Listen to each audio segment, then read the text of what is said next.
여성 공감 직업 토크쇼 그녀가 돌아왔다 2017년 결산 특집. 이번 주는 다시 보고 싶은 인물편으로 꾸며지는데요.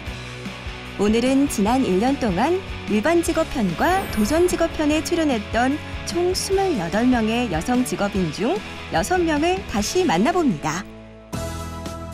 다시 보고 싶은 인물 첫 번째는 최수정 아동요리 지도사인데요. 함께 만나볼까요? 안녕하세요. 저는 늘 아이들과의 행복한 요리 시간을 꿈꾸며 2012년부터 아동요리 지도사로 활동하고 있는 최수정입니다. 네, 반갑습니다. 네. 인사하자마자 바로 인사를 또 해주셨는데요. 네. 그렇다면 제가 먼저 한번 질문을 좀 한번 드리도록 할게요. 일단 네. 40대가 지금 되셔가지고 네. 아동요리 지도사가 되신 거로 제가 이야기 들었어요. 네. 혹시 뭐 어떻게 이 직업에 대해서 알게 되고 나는 꼭 아동요리 지도사가 되어야 되겠다라고 작심하신 건가요? 예, 그건 아니고요. 아, 그래요? 실은 제가 결혼하고 나서 전업주부로 쭉 한 3, 4년 정도 있었거든요. 네. 네네. 전혀 관심도 없었고 뭐 방과 후 수업도 모르고 이랬었는데 예. 제 아는 분이 방과 후 수업을 하고 있었어요. 다른 과목에. 그런데 이 부분이 네네. 학교를 갔더니 요리 수업이 3일을 하는 거예요. 자기는 하루만 수업하는데 인기가 너무 많아서 근데 이 친구가 욕심이 굉장히 많아서 예. 네. 이제 그게 탐이 난 거죠. 그래서 나는 꼭 저걸 해야겠다. 그래서 나도 인기 많은 수업을 해야겠다 싶어서 그날로 자기가 등록을 하고 저한테 전화가 온 거예요. 야, 너 나랑 같이 아동요리 지도사를 해야겠다. 인기 너무 많다. 근데 저는 뭐 관심도 없고 모르니까 이제 알았어. 한 이틀만 생각해 볼게. 고민을 했는데 그때 마침 저희 아이가 중학생이었는데 얘가 사춘기가 굉장히 심하게 왔어요. 그래서 저는 또 엄마 욕심이 있어서 아이하고 계속 부딪히는 거예요. 그래서 고민을 하다가 좀 아이하고 떨어질 필요가 있겠다. 그 방법이 뭘까 하다가 내가 일을 해야겠다라는 생각을 했어요. 예. 그래서 친구가 얘기한 거 그래 한 이틀 고민을 해보고 우선 등록을 했어요. 예, 그래서 하게 됐는데 솔직히 말씀드리면 제가 아이들을 막 좋아하거나 요리에 아주 능숙하거나 하질 않아서 고민을 많이 했는데요. 네. 제가 이거를 말씀을 드리는 이유가 그런 고민이 있으신 분들 때문에 제가 강의를 들으러 갔는데 말씀을 하시는데 첫날 그 강의가 제 마음으로 이렇게 쏙 들어왔어요. 예. 뭔지 모르는데 그래서 이 일을 해야겠구나라는 마음을 제가 그 자리에서 먹고 그 다음부터는 강의 시간마다 제일 먼저 가서 맨 앞에서 수업을 듣게 돼서 우선은 자격증을 따게 됐습니다. 처음부터 네. 학교로 뭐 다 문화센터도 있고 여러 곳도 네. 있을 수 있는데 처음부터 학교에 갈 생각을 하고 시작을 하셨던 건가요? 학교는 시즌이 있어요. 네. 서류 접수를 하는 시간이 11월 한 말 정도부터 늦어도 2월 중순 정도에는 강사 모집이 다 끝나야 돼요. 네. 3월부터는 수업이 들어가니까. 예, 예. 그래서 제가 마침 2월 초에 자격증을 땄어요. 이 친구가 저를 달달 볶아서 서류를 받아내서 제 손을 이렇게 잡고 제가 약간 낯을 가리니까 끌고 학교를 다니는 거예요. 근데 이제 학교에 나중에 보면 아시겠지만 공고가 떠요. 네. 어느 과목 강사 모집합니다. 뜨면 그 학교에 제가 서류를 넣는 거거든요. 네. 그래서 그 친구 따라서 2군데 학교에 서류를 넣었어요. 근데 한 군데서는 아예 연락이 없고 한 군데에서 저를 불러주셨어요. 그래서 운이 좋게도 거기서 면접까지 보고 합격을 하게 되었습니다. 저도 그런 지인 한 명 있었으면 그러니까요. 좋겠네요.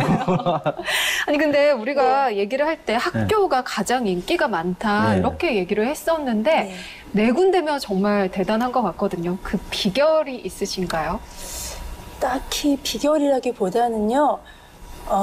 제가 생각해 봤을 때 한번 뒤돌아보니까 제가 이제 자신 있게 말씀드릴 건 제가 굉장히 열심히 했다고 이제 말씀을 드릴 수는 있어요. 네. 제가 5년 만 했거든요. 제가 3월부터 시작을 해서 네. 딱 만 5년 됐고 이제 6년차 들어가는데 5년 하는 동안에 제가 작년에 한 번 12월에 이제 딴 학교 때문에 문제가 생겨서 그때 한 번 쉰 거 말고 5년 동안 제가 한 번도 제 사정으로는 학교를 쉬어본 적이 없어요. 휴가나 뭐 아팠거나 이래서 뭐 쉬고 나중에 보강을 한다거나 했던 적이 없고요. 네. 그다음에 제가 한 학교에서 5년을 하다 보니까 이 커리큘럼 문제가 생겨요.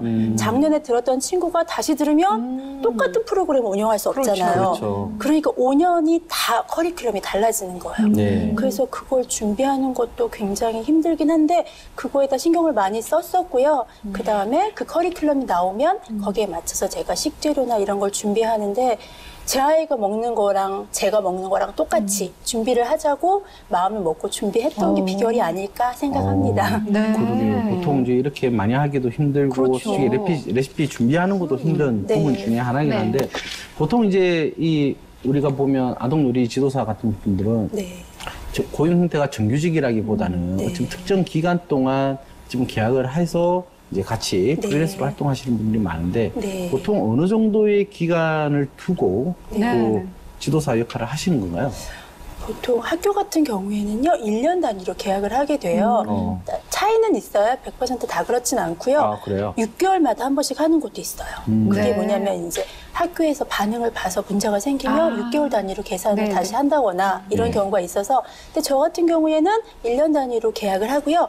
그 안에서 3개월이나 2개월이나 뭐 아니면 1학기, 2학기 나눠서 따로따로 운영을 하죠. 그럼 계약서 같은 경우도 뭐 1년을 딱 계약을 쓰고 하는 게 아니라 한 6개월 또 6개월 이렇게 가기도 하고 그런 경우도 1년으로 이제 있다고 계약하기도 하더라고요. 있고 예. 그 같은 경우는 뭐 공고에 나와 있지는 않지만 어쨌든 뭐 계약하기 전에 상세히 좀 알아봐야 되는 예, 항목이긴 공고에 하겠네요. 보면 자세히 보셔야 돼요. 그게 써 있어요. 6개월을 아, 저희가 그래요? 하고 예. 그 다음에 뭐 다른 거에 대해서 확인을 해보고 다시 연장을 한다 뭐 이런 경우가 있더라고요. 예. 네, 확인을 하셔야 될 것 그런 같아요. 부분도 꼼꼼히 시청자분들도 봐야겠네요. 꼼꼼히 네네. 좀 네. 봐야 되는 부분 중에 하나겠네요. 요즘 집에서도 하기 힘들고 솔직히 방앗간 찾기도 요즘 또 힘든 그렇죠. 곳이기 때문에 떡 재료로 하는 건 참 쉽지 않고 네. 또 집에서도 좀 좋아하긴 할 것 같아요, 네, 실제로. 맞아요. 네. 근데 제가 보기에 이제 최수정 이제 아동 요리 이제 지도사님께서 네. 이제 제가 보는 입장에서 아동 요리 네. 앞으로 어떤 방향으로 좀 가야 되지 않을까 그렇게 생각하시나요? 예, 저는 제가 갈 길을 말씀드릴게요. 네. 제가 가고자 하는 길. 처음에 저 시작할 때는 잘 몰라서 아동요리 하면 막 아이들이 요리를 잘하게 될 거야 라든가 아이들 편식이 막 없어질 거야 라고 생각을 했어요. 근데 그건 이제 그것도 되게 중요한데요. 제가 이렇게 아이들하고 수업을 해보니까 우선 요리 재료는 다 천연의 재료예요. 네. 예, 그 인공적인 게 없잖아요. 네. 그래서 아이들이 그 천연의 재료를 자꾸 만지다 보면 오감 만족 이런 건 뭐 충분히 되는 거고요. 네, 네. 네. 그러면서 아이들이 요리를 하면서 수다도 떨고 또 이거 하면서 스트레스도 굉장히 많이 풀리고요. 힐링도 되고 또 식재료를 계속 보니까 거부감이 좀 줄어요. 그러니까 네네. 어쩔 수 없이 식습관 확립하는 데 도움은 분명히 될 거고요. 네. 예, 그거는 기본으로 가는 거라고 생각을 하고요. 저는 이제 거기다 더불어서 아이들이 그 시간 동안만이라도 자기한테 쌓여있는 스트레스나 힘든 일들을 좀 내려놓고 즐겁게 즐기면서 힐링이 되는 시간이 되었으면 좋겠고 아이들이 제가 보고 느낀 점 중에 큰 하나는 아이들이 매 시간 자기 요리를 완성을 해요. 그러면 이게 곧 매번 느끼는 성취감인 거예요. 그렇죠. 네. 그래서 이게 별거 아닌 것 같다고 생각하실지 모르지만 아이들이 이게 굉장히 크더라고요. 그래서 이게 쌓이면 결국 자신감이 커지고 나중에 자존감까지도 가는 것 같더라고요. 그래서 저는 네. 아이들이 그런 시간을 많이 가질 수 있도록 도와주려고 저는 그 방향으로 나아가고자 합니다. 네. 다시 보고 싶은 인물 두 번째는 김희연 학예사인데요. 우리 문화를 사랑하며 알리는 그녀의 이야기 들어볼까요? 네, 우리 시청자분들께 인사 부탁드릴게요. 안녕하세요. 저는 박물관에 근무한 지 5년 차인 현재 떡박물관에서 학예 업무를 담당하고 있는 햇병아리 학예사 김희연입니다. 네, 반갑습니다. 햇병아리라고 하셨는데 그런가요? 5년 굉장한 정도면. 성과가 있으세요. 그래요? 일단 먼저 시작하면서 축하를 좀 드려야 될 것 같아요. 올해 1월이죠. 2016년도 박물관 발전 유공 장관 표창을 받으신 감사합니다. 유명하신 분을 또. 그러니까요. 영상이었습니다. 더 열심히 하라는 격려로 생각하고 더 열심히 박물관인으로 살아나가겠습니다. 기획 업무나 네네. 그다음에 이제 유물, 관리 네. 이런 부분에서 가장 중요한 업무는 어떤 것들이 있을까요? 박물관 직업을 학예사라는 직업을 네. 갖다 보면 사실 가장 중요한 것은 전시 기획 분야도 굉장히 중요합니다. 네. 전시 기획 분야는 관람객, 즉 전시는 관람객과 소통할 수 있는 가장 보편적인 방법이기 때문입니다. 네. 그래서 각 관에 가지고 있는 유물과 관련된 전시 테마를 잡고 그 테마를 관람객들에게 잘 전달하게 하기 위해서 내용을 패널에 잘 담고 그다음에 유물을 의도에 맞춰 잘 준비하는 것이 중요합니다. 네. 그리고 기획 의도에 맞도록 관람 동선도 생각해야 되고요. 그다음에 조명, 전시 순서, 그리고 전시장의 구조에 맞춰서 기획 전시하는 게 매우 중요하죠. 네. 전시의 또 기본은 유물 아니겠습니까? 그렇죠. 네. 네. 박물관이 가지고 있는 가장 큰 보물은 유물입니다. 그래서 각 관의 소장 유물에 기초를 두고 전시 기획을 하게 되는 네. 것이니까요. 유물 관리 분야도 학예사 업무 중에서 매우 큰 중요한 업무입니다. 네. 그래서 그 유물의 재질적 특성을 잘 파악하고 각각에 맞는 유지 보존 방법을 익히고 시행하는 것도 가장 중요한 일이게 될 거고요. 네. 그 중요한 유물을 보관하고 있는 수장고의 환경과 그다음에 유물의 보관 위치 이런 것들을 참세하게 체크하는 것도 중요한 일입니다. 머릿속에 다 들어가 계시겠군요. 네. 네. 그러면은 처음 출근하실 때 이렇게 기억나시나요? 납니다. 막 네. 가슴이 막 두근두근 하셨겠네요. 벌렁벌렁했죠. 네.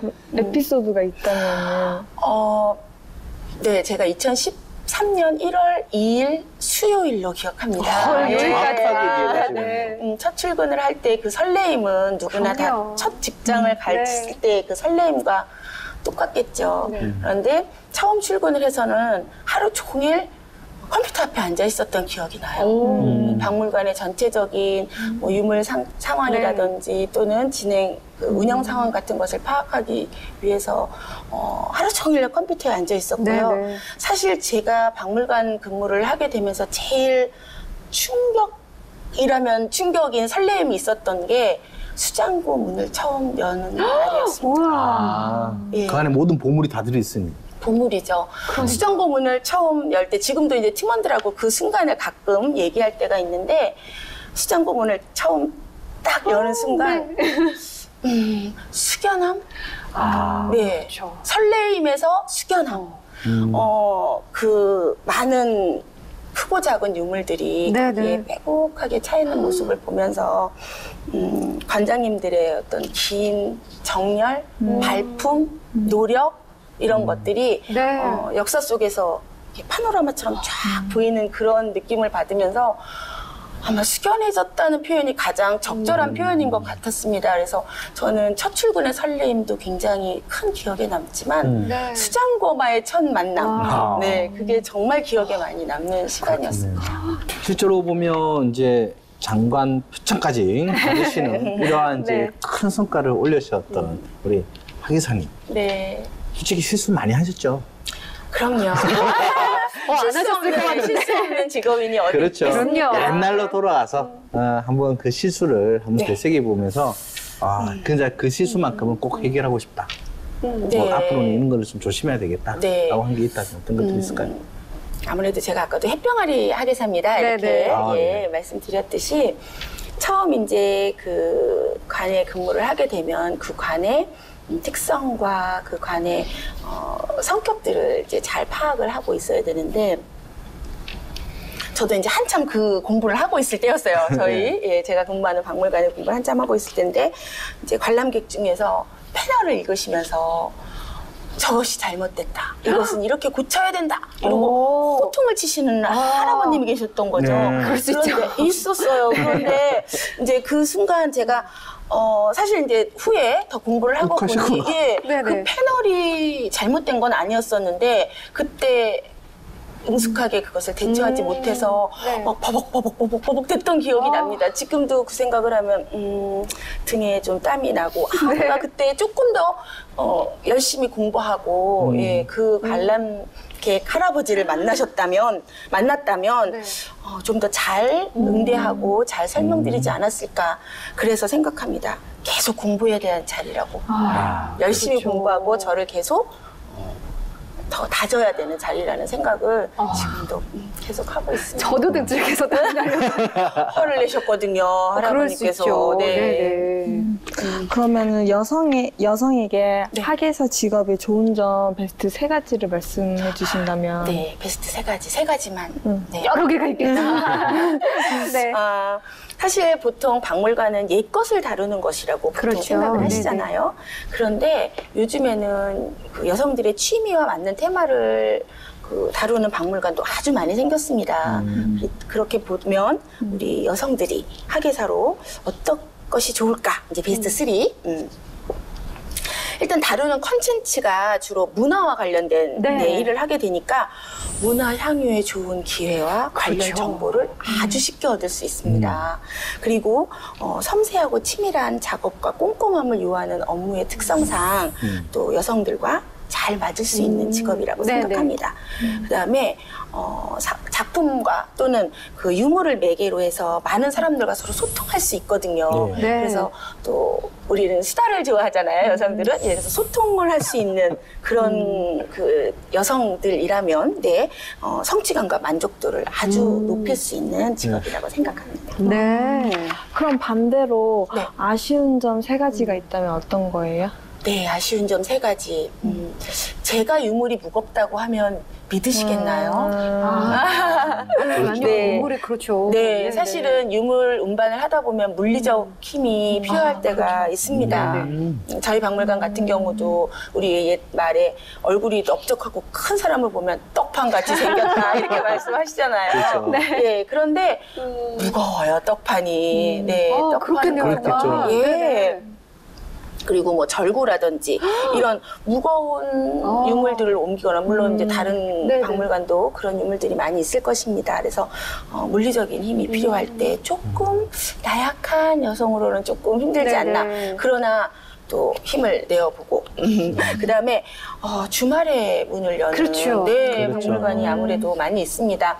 주 5일제 근무가 확산되다 보니 주말에 여가를 박물관에서 즐기는 가족과 관람객들이 아주 많이 있거든요. 그러다 보니 이제 주말에 일을 하게 되면서 여러 가지 어려움이 좀 따르게 됩니다. 다시 보고 싶은 인물 3번째는 바로 박현정 헤어 디자이너입니다. 지금 만나볼까요? 안녕하세요. 2014년부터 헤어 디자이너 관련 직업을 갖고 있는 박현정입니다. 네, 혹시 실례지만 지금 몇 살인지 물어봐도 될까요? 23살이에요. 세상에. 아유, 부러워서요. 네. 와, 20대 초반에 네. 자신의 확실한 직업을 갖고 있다는 거, 이거 정말 대단한 대단한 일이거든요. 자, 잠시 후에 생생한 현장 이야기 나눠보고요. 앞서서 우리 다경 양이 답했던 내용, AS 시간입니다. 자, 먼저 우리 헤어 디자이너 하면 딱 떠오르는 연상 키워드 3개. 다경 양 어떤 거 얘기했었죠? 저는 손이랑 깔끔함 그리고 친절함에 대해서 이야기를 했었습니다. 어때요? 이 키워드 맞을까요? 네, 맞아요. 그러니까 손은 아까 다경님이 말씀하셨던 것처럼 손에 이렇게 피부가 안 좋으신 분들이 되게 많아요. 네. 저 같은 경우에도 아토피가 되게 심해서 피부가 약해가지고 물만 닿아도 막 이렇게 다 갈라지고 네. 되게 심했어요, 진물 나고. 그래서 그 이유 때문에도 처음에는 그만두려고도 했었고, 그래가지고 손 때문에도 되게 그런 일이 많아요. 그리고 뭐 깔끔함은 뭐 저희가 뭐 식당을 가더라도 식당이 지저분하면 음식을 먹고 싶지 않잖아요. 그럼요. 네. 저희 미용 헤어샵도 마찬가지거든요. 그래서 고객님들 보셨을 때 깔끔해야 더 신뢰가 가고, 네, 그것도 맞는 말씀이시고, 네. 뭐 친절한 거는 당연한 거고요. 저희는 서비스업이니까요. 네. 네. 아니 그러면 그럼 손이 사실 많이 아프고 물만 닿아도 아픈데 헤어 디자이너 그럼요. 일을 하기 힘들잖아요. 그거 말고도 하루 종일 서 있는다든가 또 팔을 많이 쓴다든가 이런 것 때문에 힘든 게 많을 텐데 이런 걸 어떻게 극복을 하셨어요? 그냥 참았어요. 세상에. 아픈데? 이게 또 젊으면 지금 아, 예. 아, 그렇구나. 아니, 네. 솔직히 뭐 손 같은 거에는 뭐 병원을 가도 다 똑같은 말씀하시거든요. 일을 그만둬야 한다. 지금 괜찮아졌어요? 지금이요. 사실 지금도 좀 그래요. 네. 근데 이거는 어떻게 직업병이라서 끝까지 갖고 가야 할 것 같아요. 네. 네. 아유, 갑자기 마음이 아프네요. 그러니까. 이제 23살이면 앞으로 해야 될 시간이 굉장히 많은데 그걸 또 참는다는 게 어떻게 네. 보면 참 안쓰럽지만 또 대견하기도 하고 그렇네요. 자, 두 번째 질문. 저 이거 진짜 궁금한데요. 네. 헤어 디자이너는 본인의 머리를 본인 샵에서 한다. 아까 다경양 어떻게 답했었죠? 저는 맞다고 생각을 했습니다. 네. 어떤가요? 네, 맞습니다. 지금 그래요? 머리도 네, 저희 샵에서 했어요. 아니 그러면 뭐 네. 직원 할인이나 혜택 같은 게 좀 있나요? 따로 비용을 내는 건 아니지만, 뭐, 염색을 할 때는 뭐 염색 약값을 낸다든지, 커트를 할 때는 선생님들한테 이렇게 좀 밥 한 끼 사드리고, 네, 이렇게 싸바싸바 해가지고, 좀 머리 좀 잘라주세요. 그렇게 하는 그래요? 편이에요. 네. 괜찮네요. 그래요. 자, 네. 그 다음에 세 번째 질문이 헤어샵의 월 매출에서 가장 큰 비중을 차지하는 서비스. 다경양 어떻게 답했었죠? 저는 컷이라고 커트. 답했습니다. 네, 커트. 커트. 네. 네. 맞나요? 네, 맞아요. 아, 그래요? 네, 맞아요. 맞아요? 네. 이게 근데 굉장히 비중이 적을 것 같은데 비용이 저렴하잖아요. 저렴하지만, 매출에서 한 40% 정도를 차지하고 있고요. 오. 네, 그 커트를 하시면서 커트만 하시는 고객님들을 이제 옵션을 붙일 수도 있어요. 뭐, 옵션이요? 네, 두피 클리닉이라든지 모발 클리닉 아니면은 이제 펌이 필요하신 고객님들한테는 말씀을 드려가지고 이렇게 네네. 옵션을 붙이는 경우도 있고 그래서 커트 비중이 제일 많이 차지를 하고 있어요. 왜냐면 제가 알기로는 커트가 제일 이제 저렴하잖아요. 가격대가. 그러다 보니까 실제로 이제 그에 관련해서 비용이 작으니까 또 횟수는 많을 수는 있지만 펌이라든지 그런 거에 대비해서 염색에 비해서 너무 가격이 낮아서 저는 깜짝 놀랐어요. 지금 듣고. 생각해보면 네. 사실 커트는 기술이 굉장히 많이 들어가지만 그렇죠. 약이나 그런 게 들어가진 않잖아요. 네. 염색이나 펌은 또 약이나 제품이 들어가니까 매출에서 꽤 큰 비중을 차지할 수 있겠다는 생각이 들어요. 그러네요. 자, 그 다음에 헤어 디자이너를 예약 지정하면 헤어 디자이너에게 인센티브가 주어진다. 다경이 어떻게 답했었죠? 저는 맞다고 대답을 했습니다. 이거는 어떤가요? 궁금해요. 맞습니다. 네. 그럼 그냥 부스 까는 것보다 예약하고 가면 그 헤어 디자이너분한테 좋은 거네요? 그쵸. 네, 좋죠. 그러니까 저희 디자이너들은 다 이제 프로테이지로 되는 거기 때문에 지정 고객님들이 많으면 많을수록 저희에게는 감사하죠. 그러면은 고객 확보를 위해서 정말 끊임없이 또 노력을 해야겠네요. 끊임없이 마케팅을 해야죠. 마케팅도 하고 실력도 네. 좀 중요할 그렇죠. 거고. 네. 음. 자, 다섯 번째 헤어 디자이너가 가장 중요시하는 자신만의 도구. 다경량 뭐라고 했었죠? 저는 가위라고 대답을 했습니다. 이거는 어때요? 네, 매우 맞아요.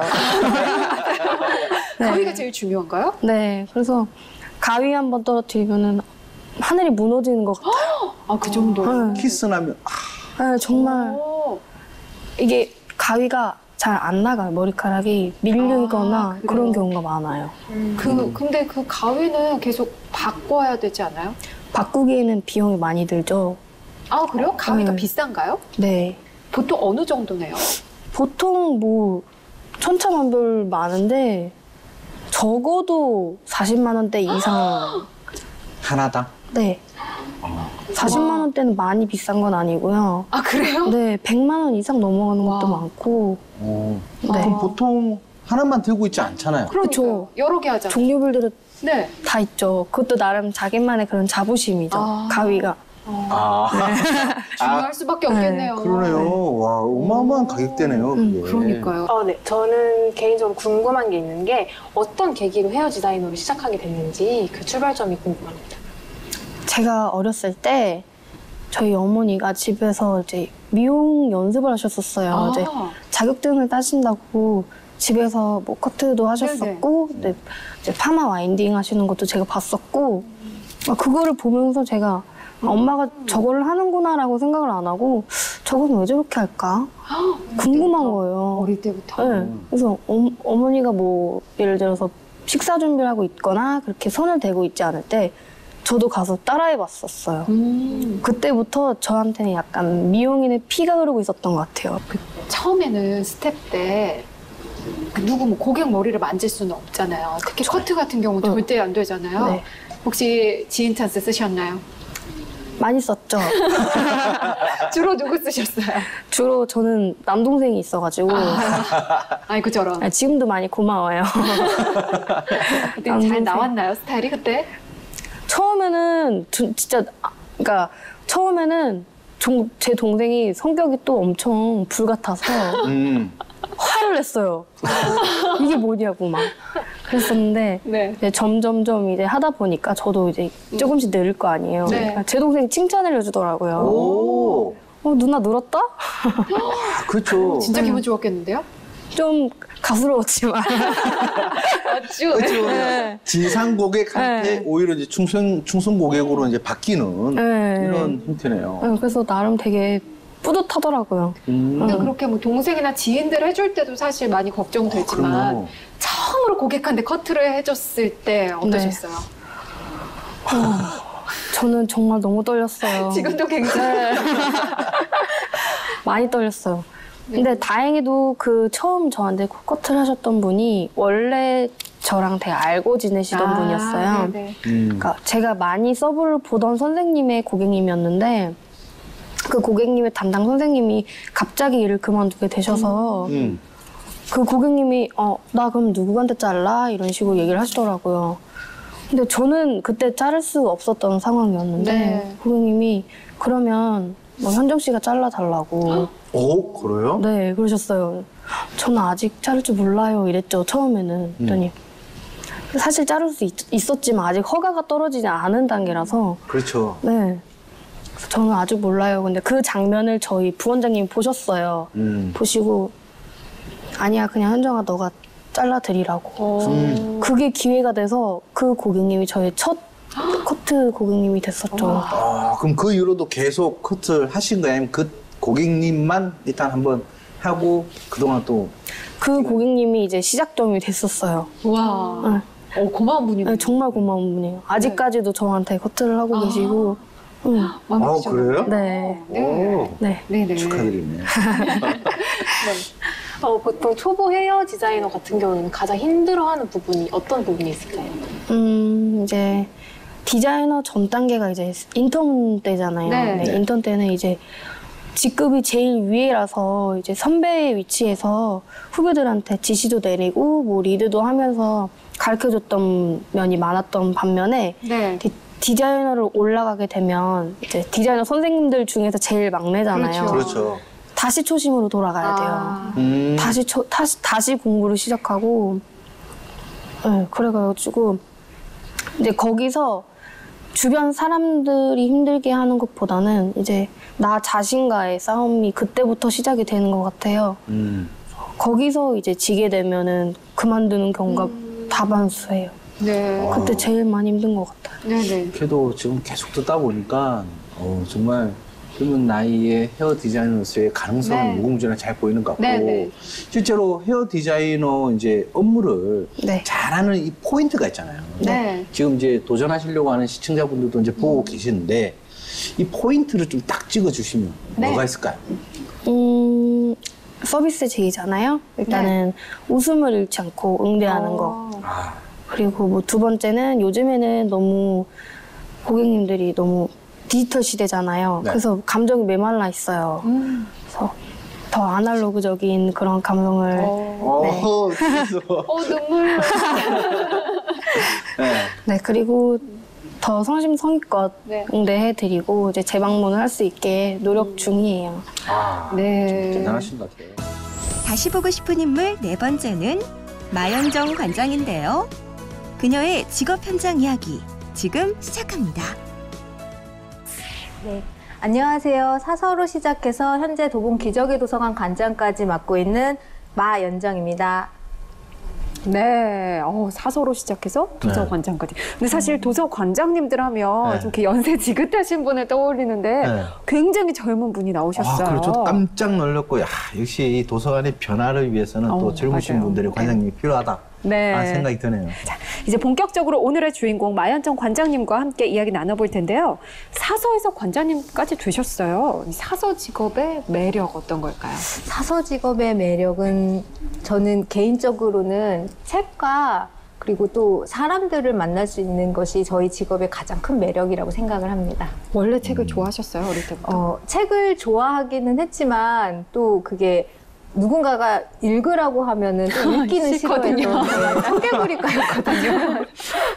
그렇지만 이제 그런 책을 통해서 다른 사람들과 생각을 나누고 토론하고 네. 다름에 대한 경험을 할 수 있다는 게 저희 사서직의 가장 큰 매력인 것 같습니다. 네. 그렇군요. 네, 네. 그 어떻게 해서 사서가 되게 되신 거예요? 사실 제가 사서가 된 거는 저조차도 사실은 놀랍습니다. 아, 그래요? 원래 계획적으로 갔던 부분이 네, 그거는 아닌가 봐요. 아니고 대학 때 학부가 저희는 전공 탐색을 할 수 있게 되어 있어서 1학년 때 다양한 전공 과목을 탐색할 수 있었습니다. 그래서 인문대학 안에 이제 문헌정보학과를 경험을 하게 됐고, 이 직업이 굉장히 매력적인 세계구나라는 생각을 하고 그 문헌정보학을 전공하게 되었습니다. 네. 근데 지금은 관장님이시잖아요. 네. 근데 그 관장님 되기 전까지는 또 어떤 과정을 거치셨나요? 네. 저는 대학과 대학에서는 문헌정보학을 전공을 했고요. 대학 안에서는 이제 사실 딸만 셋이 있는 집안인지라 공부를 굉장히 열심히 해서 장학금을 타려고 노력을 했습니다. 그래서 다른 사회생활 경험은 사실은 좀 부족한 편이고, 대학 안에 있는 대학 중앙도서관에서 근로 장학과, 그리고 이제 4학년 때는 그 교보문고에서 책에 대한 부분을 좀 배우고 싶어서 아르바이트를 했던 경험이 좀 있습니다. 그리고 대학원에 진학을 해서는 문헌정보학 관련한 이제 공부를 하면서 교수님들과 함께 프로젝트를 조금 진행을 같이 하게 되면서 그 경험으로 다양한 연구과제들을 조금 경험을 했습니다. 그래서 대학과 대학원에서는 일단 그 전공에 관련된 기초적인 지식을 좀 쌓을 수 있었던 시기였던 것 같고요.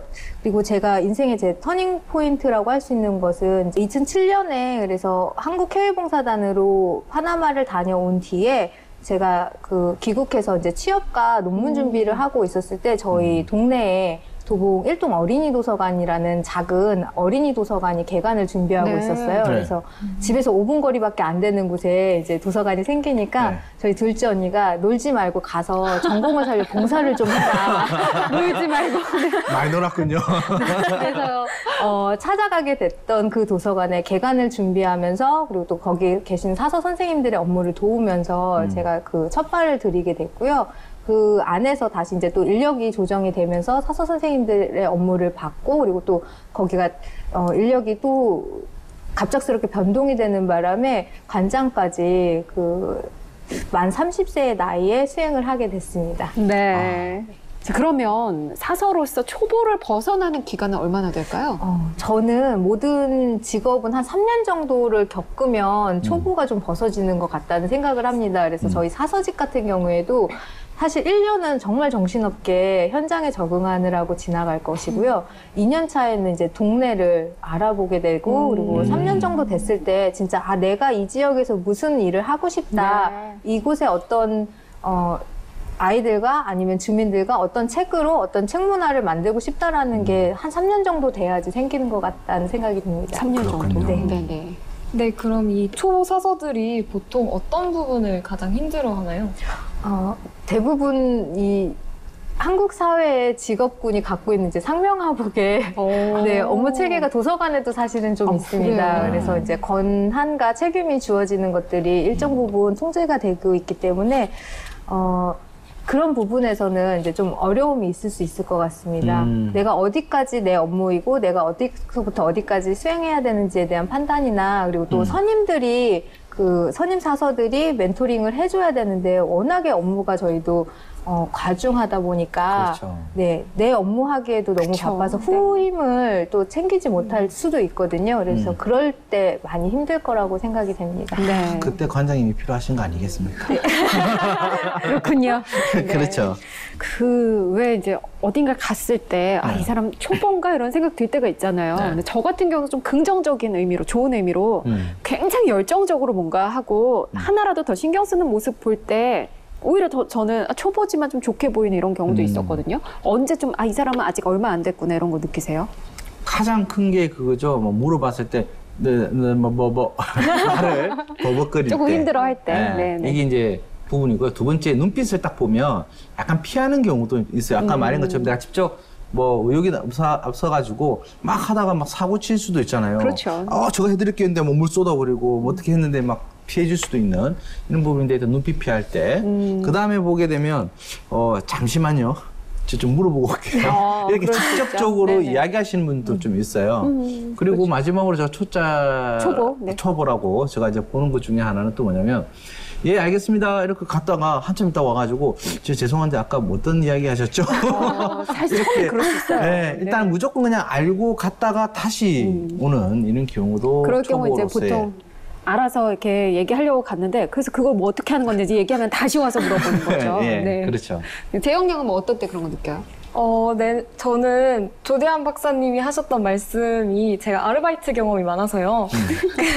제가 초보였던 때 기억이 이렇게 막 나면서 다 동의가 됐습니다. 저 같은 경우에도 아르바이트 경험이 많다 보니까 제가 초보였던 적이 많아서 네.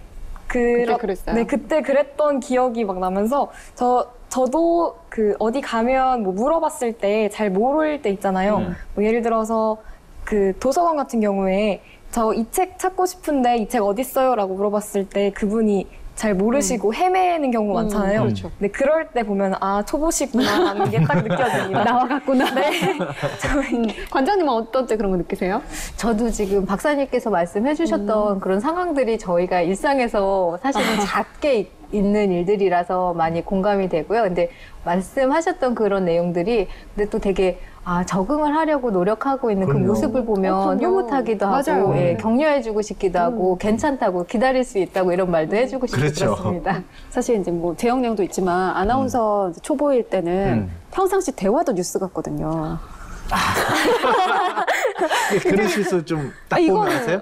아니, 쟤는 준비생이구나 아니면 쟤는 시작한 지 아직 1, 2년밖에 안 됐구나 이게 정말 많이 느껴져요. 근데 사실 그대로 하는 게 맞는 거거든요. 그래서 그때는 좀 그래요? 예쁘게 보이더라고요. 네. 아름답게 마무리하려고 했는데. 질문하시죠. 네, 알겠습니다.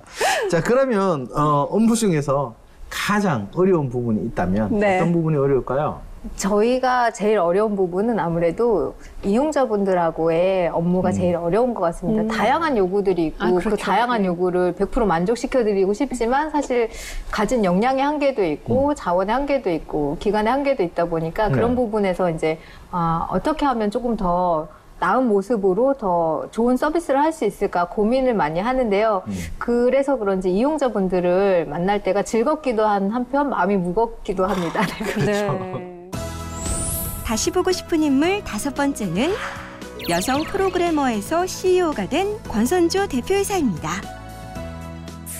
네, 그녀의 잡담 오늘의 주인공입니다. 2000년 대학교 3학년 때 모바일 게임사를 창업한 후에 현재는 2번째 창업회사의 대표이자 모바일 앱 개발자로 활약 중인 권선주 대표님 나오셨습니다. 안녕하세요. 안녕하세요. 네, 인사 좀 부탁드릴게요. 예, 모바일 앱 관련 분야에서 쉼없이 달려온 권선주라고 합니다. 안녕하세요. 네, 반갑습니다. 네, 자, 이제 본격적으로 오늘의 주인공 권선주 대표님과 직업에 대한 이야기 나눠보겠습니다. 제가 아까 소개를 할 때 대학교 3학년 때 모바일 게임사 창업을 하셨다 이렇게 소개를 했는데 사실 2000년이면 모바일로 뭔가를 한다는 게 그렇게 흔하지 익숙하지 않은 일이었어요. 그렇죠. 더군다나 요즘이야 뭐 여성들이 많이 그래도 진출했지만 그 당시에 프로그램 개발 분야의 여성 도전 많지 않았을 텐데 왜 그렇게 게임 분야, 특히 프로그램 개발 분야로 그것도 어린 나이에 지원을 하신 건가요? 사실은 제가 게임을 너무너무 좋아했습니다. 어린 시절부터 중고등학교, 대학까지 게임을 너무너무 좋아해서 너무 좋아하다 보니까 직접 만들어 보고 싶었고요. 그리고 2000년 그때 당시는 이제 핸드폰이 스마트폰이 아니라 그렇죠. 폴더폰, 피처폰이라고 하는 폰들이었습니다. 보신 적 있으세요? 네, 저도 사용했습니다. 그런가요? 또 부모님들한테 효도폰 또 드리고 하니까. 네. 그런 폰에서 이제 막 모바일 게임이라는 게 가능해지는 그런 상황이었어요. 그래서 일반적인 그때까지는 PC 게임을 이제 많이 했었는데 PC 게임이나 콘솔 게임을 만들려면은 자본과 인력이 굉장히 많이 필요했습니다. 그럼요. 그런데 모바일 게임은 아직까지 약간 단순한 플랫폼이어서 이거라면은 내가 가진 돈과 내가 가진 인력으로 할 수 있겠다라고 생각해서 창업을 하게 되었습니다. 네. 게임사 창업을 저보다 어릴 때 시작하신 것 같아요. 그래서 어떻게 하신 건지 궁금합니다. 창업을 해야겠다고 생각을 한 뒤에 저는 실행력이 좀 있는 편이어서 서점에 가서 그 만화로 되어 있는 회계 관련 책을 한 권 샀어요. 그리고 그걸 본 다음에 친구네 다세대 주택 지하 창고를 월 10만 원에 빌리기로 하고 창문도 없는 창고였는데 그래서 페인트 칠하고 준비를 하고 그다음에 사업자 등록을 내고요. 무작정. 정말 잘 몰랐죠. 그리고 친구들한테 야, 나 창업하는데 동료가 좀 필요하다. 좀 소개 좀 해달라라고 했더니 친구가 자기 동생을 소개를 해주더라고요. 그래서 처음에 2사람으로 이렇게 시작을 했었어요. 어려웠던 적도 많았을 겁니다. 그렇죠. 그러면 처음 창업한 회사를 몇 년 동안 하신 거예요? 10년 정도 경영했습니다. 처음 창업해서? 네. 그게 정말 쉽지 않은 일이거든요. 그런데 모바일 앱 시대가 되다 보니까 이제 좀 흐름도 달라지고 뭔가 다른 쪽으로 눈을 돌려야겠다 이렇게 생각하셨을 수도 있을 것 같은데 그럼 처음 개발에 참여했던 모바일 앱 어떤 거였나요? 그러니까 스마트폰용 앱 말씀하시는 거죠? 네. 그렇죠. 저희는 코리안 홈 레시피라고 한국 가정 요리 레시피 앱을 만들었었어요. 그때 처음 시작했을 때는 우리나라의 아이폰이 아직 들어오기 직전이었고요. 전 세계를 대상으로 앱을 만들어야 되는데 어떤 게 먹힐까 고민하다가 그러니까 한국 가정 요리를 좀 소개를 하고 싶다라고 생각을 해서 전문가분하고 이렇게 계약을 하고 제작을 하게 되었습니다. 네. 일단 뭐 직접 모바일 앱을 개발하셨으니까 잘 아시겠지만 하기 전과 그 이후에 뭐 좀 달라진 거라든지 뭐 다른 부분이 있다면 어떤 것들이 있을까요? 그러니까 혼자만의 상상이나 습작이 아니라 뭔가 그 어떤 상품을 만든다는 것이 아무래도 가장 큰 다른 점이었고요.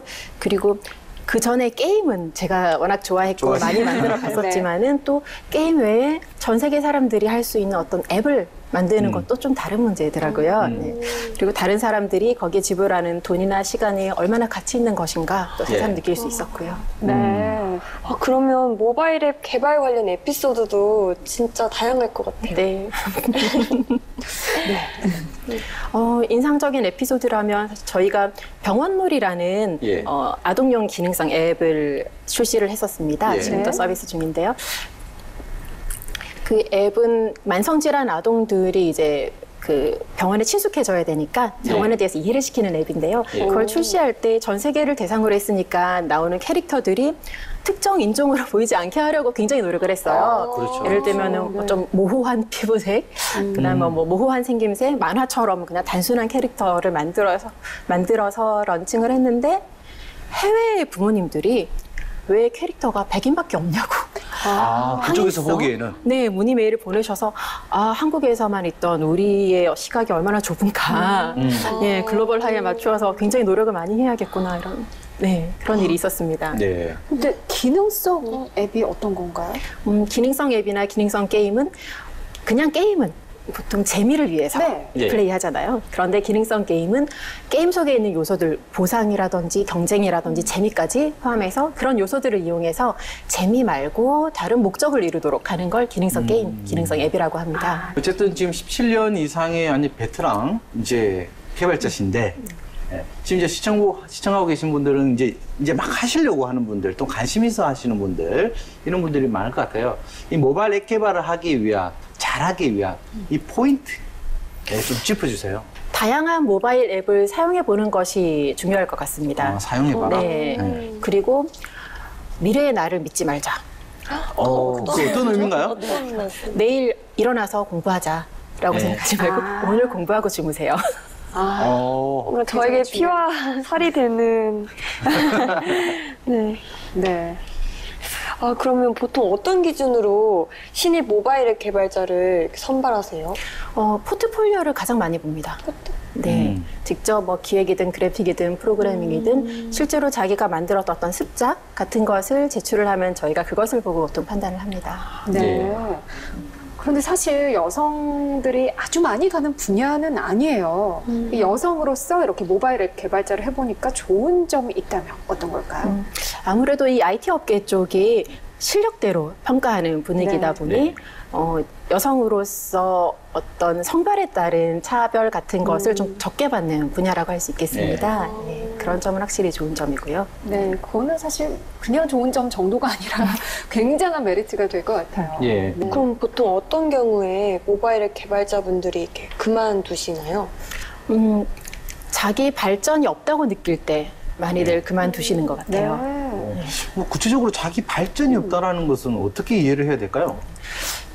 이 많은 분들이 직업을 가지는 게 물론 돈을 벌기 위해서지만은 또 우리가 이 직업을 통해서 자아실현을 또 하고 싶다는 면이 있지 않습니까? 네. 그런데 모바일 이 앱 업계에 들어오시는 분들이 내가 생각하는 어떤 앱을 만들어서 사람들이 쓰게 하고 싶다. 어떤 편리함을 주거나 좀 더 삶을 풍요롭게 만들게 하고 싶다라는 그런 욕구를 가지고 들어오시는데 자기 실력이 생각보다 늘지 않는다든지 뭔가 또 이 아까 말씀드린 대로 트렌드가 빨리 변하는 업계다 보니까 뭐 슬럼프가 온다든지 이럴 때 뭐 이직이라든지 퇴사를 하시는 것 같아요. 일을 하시다 보면 정말 속상하고 이럴 때도 있으시죠? 네. 외부 고객과 협력해서 만드는 앱이 있었어요. 그런데 그 전문가 고객의 고집으로 인해서 어떤 특정 기능을 수정한 적이 있었습니다. 그런데 그 수정한 기능 때문에 사용자들이 이 앱을 저희 의도대로 제대로 이용하지 못하는 경우가 있었어요. 이럴 때 참 속상했습니다.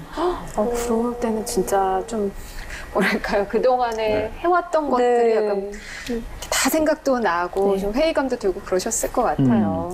반대로 그래도 속상했던 일도 있었지만 보람이 있었던 기억도 있을 것 같은데.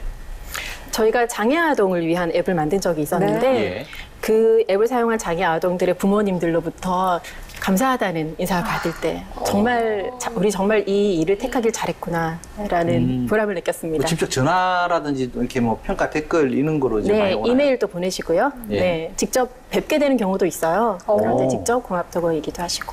그러시고. 지금까지 이야기를 나눠보니까요. 사실 모바일 앱 개발하고 이런 거 이제 남성들이 많이 가다 보니까 정말 뭐 편리하고 기능적인 게 많았는데 지금 우리 대표님이 개발하셨던 앱들 얘기 들어보면 여성 입장에서 정말 모성애가 느껴지는 진짜 이건 여성 개발자이기 때문에 더 이런 거 개발할 수 있었다라는 생각이 드는 앱들이 많은 것 같아요. 그래서 이런 분야로 정말 여성의 그런 특유의 모성애를 살려서 간다면 앞으로 이 모바일 앱 분야, 남성과 여성이 함께 발전할 수 있는 분야가 아닐까 그런 생각이 듭니다. 다시 보고 싶은 인물 6번째는 김혜슬 소방관인데요. 당찬 그녀의 모습 지금 만나볼까요? 안녕하세요. 서울 강동소방서 현장대응단 소방사 김예슬입니다. 네, 반갑습니다. 굉장히 앳된 모습인데 제복을 입으니까 확실히 또 뭔가 굉장히 든든하네요. 자, 본격적으로 오늘의 주인공 김예슬 대원과 함께 이야기 나눠보겠습니다. 어제 저희가 그 얘기했었죠. 전국 45,000명 소방관 중에 여성은 3,200명, 약 7% 정도밖에 안 된다 이런 이야기를 했었는데 그만큼 소방관 직업은 아직까지 여성의 진출이 적은 분야입니다. 그런데 지금 그 7% 안에 드는 분을 저희가 직접 모셨어요. 자, 언제부터 소방관을 꿈꿨고 또 소방관에 도전을 하게 된 건가요? 제가 어렸을 때부터 제복 공무원이 꿈이었어요. 저희 아버지께서 직업군인이셨어서 제복에 대한 좀 동경을 가지고 있었거든요. 그래서 커가면서 좀 진로에 대해서 고민을 하고 있을 때에 그 지인분이 소방관의 삶에 대해서 말씀을 해주신 적이 있어요. 남을 위해서 나를 헌신할 수 있는 삶? 정말 멋지잖아요. 그래서 주저하지 않고 좀 도전하게 되었습니다. 앞서 현장 대응단이라고 하셨는데 현장 대응단의 업무는 어떤 게 있나요? 말 그대로 현장에 대응을 하는 부서예요. 직접 출동을 해서 불을 끄고 그리고 요구 조자를 구조하고 또 환자를 이송하는 그런 업무를 담당하는 부서입니다. 그럼 직접 그 옷도 다 입고 출동도 하시고 네, 그렇죠. 그 무거운 거를 다 대단하십니다. 아니 7% 안에 드는 분인데. 보기에는 그렇게 안 보이시죠. 앳된 여대생 느낌이지만 또 현장에서는 정말 사람의 생명을 살릴 수 있는 그런 역할을 하고 있는 거죠. 그렇게 이제 열심히 해서 되셨잖아요. 근데 실제로 하기 전과 후에 좀 생각과는 달랐다거나 이런 부분이 있을까요? 제가 이 직업을 가지기 전에는 이제 보통 분들이 생각을 하시는 것처럼 뭐 요구 조절을 구조하고 뭐 환자를 이송하는 그런 대표적인 일들만 생각을 했었는데요. 들어가서 보니까 생각보다 훨씬 넓은 범위의 활동을 하더라고요. 요구 조절가 내부에 갇혀 있을 때는 뭐 실제로 문개방을 하기도 하고 위해 동물을 잡아들이기도 하고요. 이번 장마 때는 뭐 배수 작업도 정말 많이 했어요.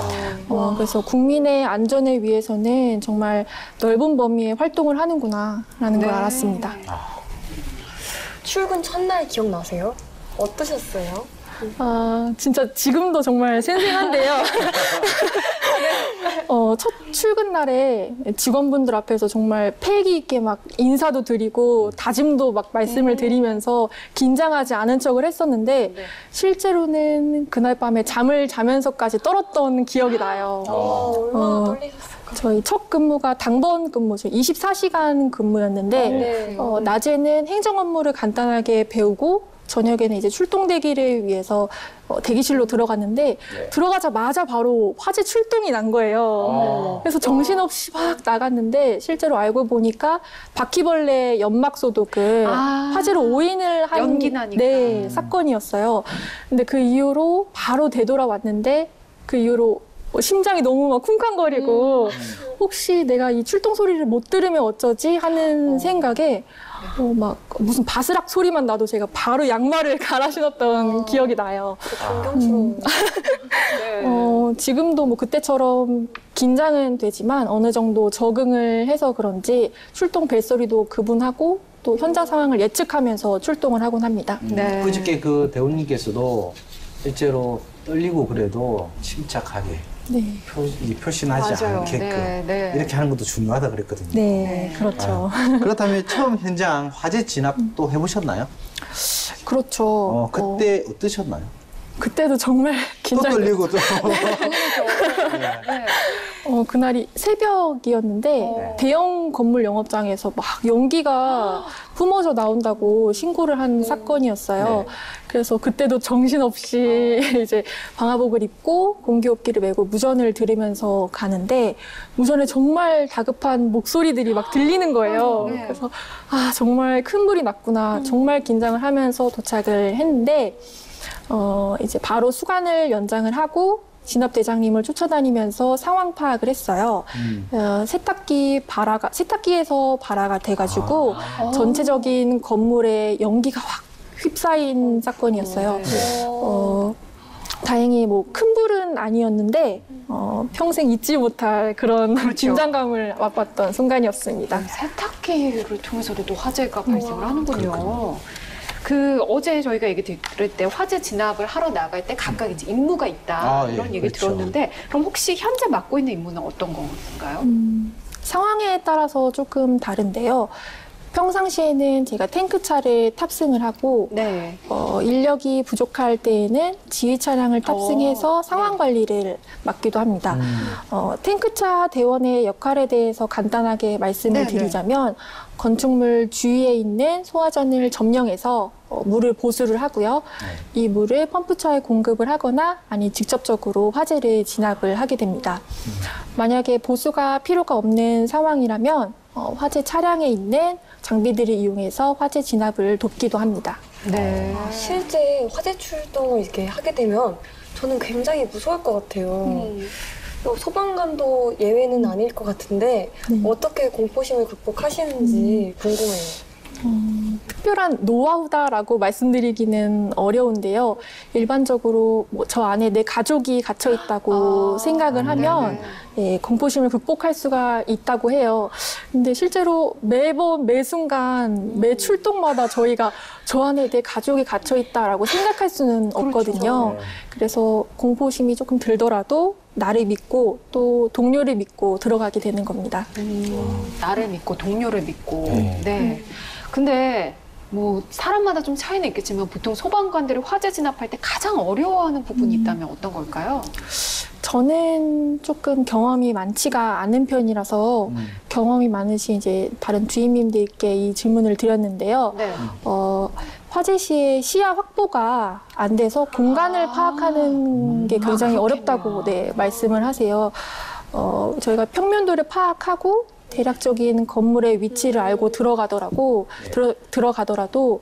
실제로 가보지 않은 이상 그렇죠. 낯선 건물일 뿐인데다가 화재가 발생을 하면 연기나 뭐 낙하물 때문에 시야 확보가 더더욱 안 돼서 공간 파악하는 것이 가장 어렵다고 말씀을 하십니다. 네. 그러면 화재 진압 중 자주 발생하는 돌발 상황이 있나요? 착용하는 장비가 저희가 굉장히 많고 또 크기 때문에 어딘가에 걸리는 경우가 많아요. 일반적으로 화재가 발생했을 때에는 늘어진 전선에 의해서 저희가 공기호흡기가 걸리기도 하고 또 좁은 공간에 들어갈 때에는 뭐 장비들이 좀 끼기도 하고요. 이런 것들은 예상치 못한 변수이기 때문에 변수이기 때문에 부상으로 이어지지 않게 정말 신중해야 합니다. 네. 이 보통 화재 현장에서 소방관 업무를 좀 잘하는 방법, 실제로 안 해보신 분들이 지금 시청하고 계시지만 그래도 좀 잘할 수 있는 방법이 있다면 도전하시는 분들을 위해서 한마디 좀 해주시죠. 저도 처음 소방서에 배명을 받고 이 질문을 똑같이 주임님들께 드린 적이 있어요. 어떻게 하면 잘할 수 있나요? 라고 여쭤본 적이 있는데 서두르지 않고 침착하게 행동하는 것이 가장 잘하는 방법이라고 말씀을 해주셨어요. 저희가 의욕이 있고 열정이 넘치는 것도 굉장히 좋지만 이게 과하다 보면 부상으로 이어질 수가 있거든요. 그래서 침착하고 서두르지 않는 것이 가장 잘하는 방법이라고 말씀을 하셨습니다. 장비가 굉장히 무겁다고 들었는데 어느 정도인가요? 총 25kg 정도 돼요. 한 사람이 드는 장비가요? 네, 그렇죠. 기본적으로 뭐 특수 방화복, 뭐 진압 헬멧, 진압 장갑 이런 것들을 포함해서 한 9kg 정도가 되고 그 외에 뭐 공기호흡기 세트, 공기호흡기나 뭐 등지개나 아니면 면체를 포함해서 12kg.